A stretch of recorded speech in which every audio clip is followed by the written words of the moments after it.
Hello everyone, I'm Saket Vajpayee, Director of Prayas Physics Classes, Dehradun. चलिए बच्चों, तो let's have a look at the question number 16. The question says, an inductor of inductance L, a capacitor of capacitance C, and a resistor of resistance R are connected in series to an AC source of potential difference V volts as shown in figure. Potential difference across L, C and R is 40 volt, 10 volt and 40 volt respectively. The amplitude of current flowing through LCR series circuit is 10 root 2 ampere. We need to find the impedance of the circuit. तो देखिए बच्चों, हम लोग जानते हैं कि अगर series LCR circuit होता है तो उसमें हम लोग ये जानते हैं कि इंडक्टर है ना, इंडक्टर में जो पोटेंशियल डिफरेंस है वो बेसिकली क्या होता है, वो जो है ना, करंट के कंपैरिजन में क्या होता है, वो π/2 से फेज में आगे होता है। क्लियर है बात।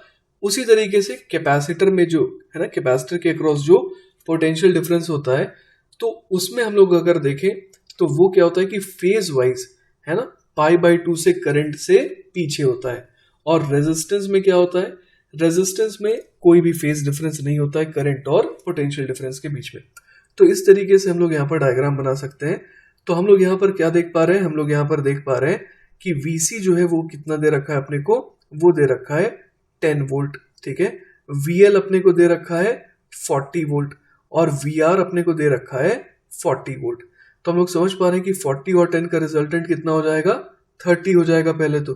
ठीक है, अब देखिए बच्चों, अगर हमारे को AC में कोई एक वैल्यू दे रखी है, इसका मतलब क्या हो गया, इसका मतलब हो गया कि वो हमारे को RMS वैल्यू दे रखा है। तो ये 30 वोल्ट, ये 40 वोल्ट, ये सारे क्या है, ये RMS है। ठीक है, तो देखिए बच्चों, इन दोनों वैल्यूज के करस्पॉन्डिंग हम लोग क्या समझ पा रहे हैं, हम लोग यहाँ पर समझ पा रहे हैं कि जो ओवरऑल वोल्टेज होगा है ना, तो ओवरऑल वोल्टेज V जो है बेसिकली वो क्या हो जाएगा, वो VRMS है और वो कितने के बराबर आ जाएगा, तो 30 और 40 का हम लोग समझ पा रहे हैं कि जो नेट है वो हो जाएगा 50 वोल्ट। क्लियर है ये बात। तो अब देखिए बच्चों, हम लोग यहाँ पर क्या कह सकते हैं, हम लोग यहाँ पर कह सकते हैं कि VRMS कितना है, 50 वोल्ट है ना। हम लोगों ने वेक्टर मेथड से इसे सॉल्व करा, 30 और 40 जो है उनके बीच में 90 डिग्री का एंगल था, तो रिजल्टेंट हम लोगों ने 50 वोल्ट निकाल लिया। अब ध्यान से देखिएगा बच्चों, हमारे को दिया हुआ है करंट एम्पलीट्यूड 10 रूट 2 एम्पियर। तो हम लोग जानते हैं कि IRMS है ना, IRMS बेसिकली क्या होता है, तो वो होता है I0 बाय रूट 2। ठीक है, तो वो यहां से कितना आ जाएगा, तो वो यहां से आ जाएगा 10 root 2 upon root 2, that is 10 ampere. ठीक है, तो यहां से देखिए बच्चों, हम लोग क्या निकाल सकते हैं, यहां से हम लोग VRMS अपॉन IRMS करके क्या निकाल सकते हैं, इंपेडेंस निकाल सकते हैं, जो कि होता है Z। तो Z बराबर कितना आ जाएगा, तो देखिए 50 अपॉन 10 है ना, मतलब कि ये कितना जा रहा है, 5 ओम आ जा रहा है। ठीक है, तो इस तरीके से बच्चों हम लोग देख पा रहे हैं कि इस सवाल का सही जवाब क्या होगा, पहला ऑप्शन, दैट इज 5 ओम। चलिए बच्चों, तो let's have a look at the question number 45। The question says a step down transformer connected to an AC mains supply of 220 volt is made to operate at 11 volt 44 watt lamp. Ignoring power losses in the transformer, what is the current in the primary circuit?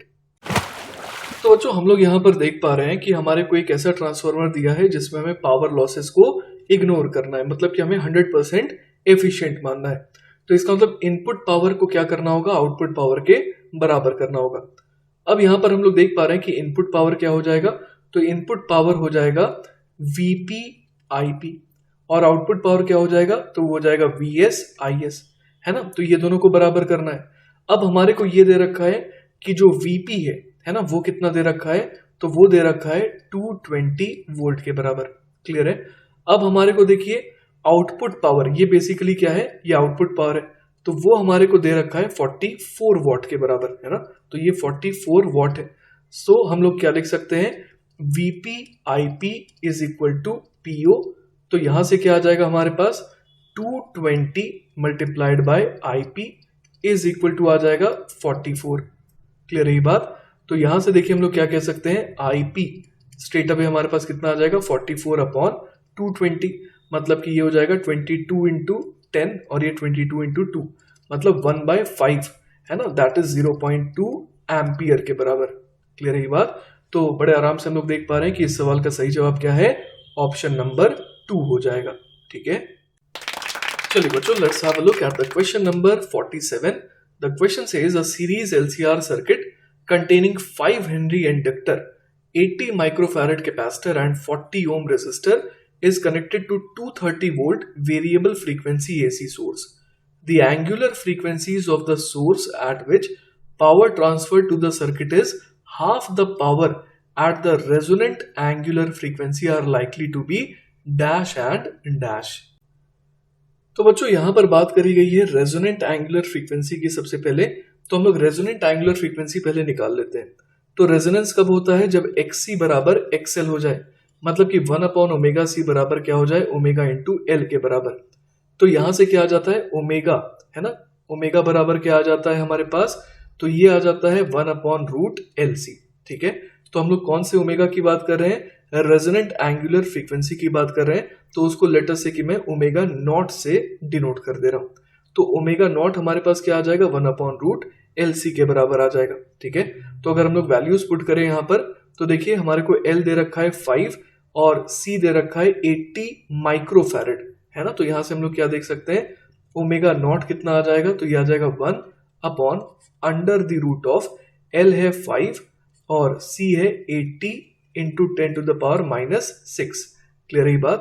तो 10⁻⁻6 हो जाएगा, 10⁻⁻, है ना, root में है तो 10⁻³ हो जाएगा, मतलब ऊपर आ जाएगा 10⁻³ और डिनोमिनेटर में 5 इंटू 80 400, तो √400 हो जाएगा 20 के बराबर। ठीक है, तो हम लोग यहां से क्या देख पा रहे हैं कि ओमेगा नॉट जो है वो कितने के बराबर आ जा रहा है?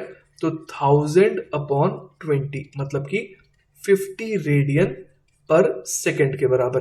ठीक है, तो देखिए बच्चों अब हमारे को क्या निकालना है? अब हमारे को निकालना है the angular frequencies of the source at which power transfer to the circuit क्या आ जाए?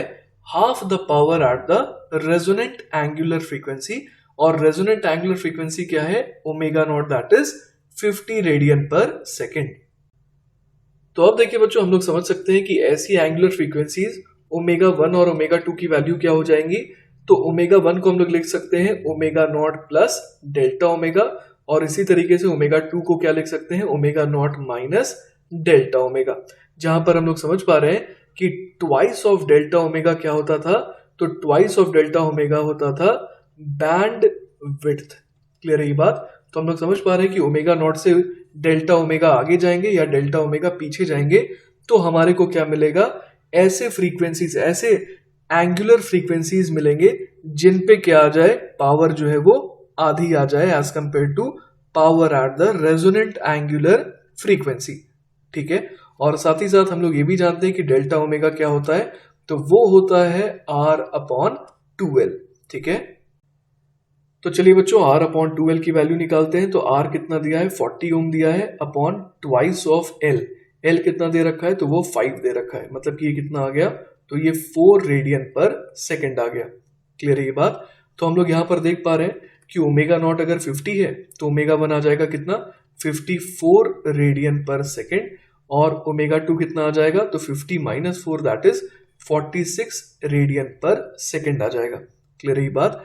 तो इस तरीके से हम लोग देख पा रहे हैं जो सही जवाब है वो कौन सा है? ऑप्शन नंबर 4 है। ठीक है,